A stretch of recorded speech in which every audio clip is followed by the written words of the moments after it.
Now let us see the 56th question. The structures of beryllium chloride in solid state as well as in vapor state are. Okay. This is a conceptual question. We know that beryllium chloride in a solid state,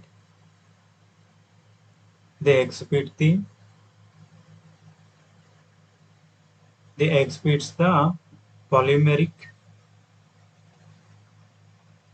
polymeric chain structure.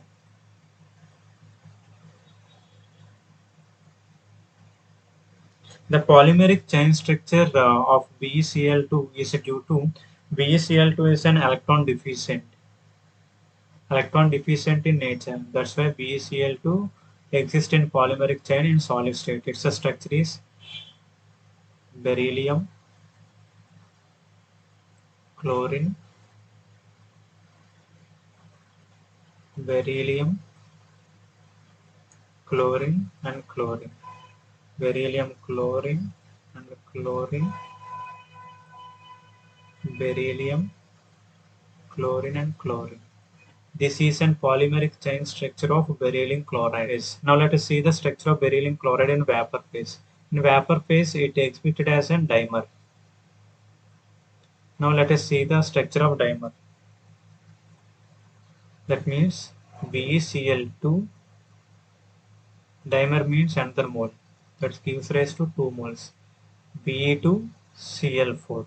Its structure is beryllium bond chloride bond beryllium, chlorine bond Cl bond Cl. Here you have to keep in mind that when this dimer heats up to 1200 Kelvin temperature, it becomes linear structure. That means beryllium bond Cl bond Cl. This dimer heats at 1200 Kelvin, it becomes a linear structure. Okay. Now let us verify our options. Both in chain, no, eliminated. Chain and dimer. This is our corrections also. Third one, linear in both, no. And dimer and linear. This option also eliminated. Third option is also eliminated. So only option is 2 is our correct answer.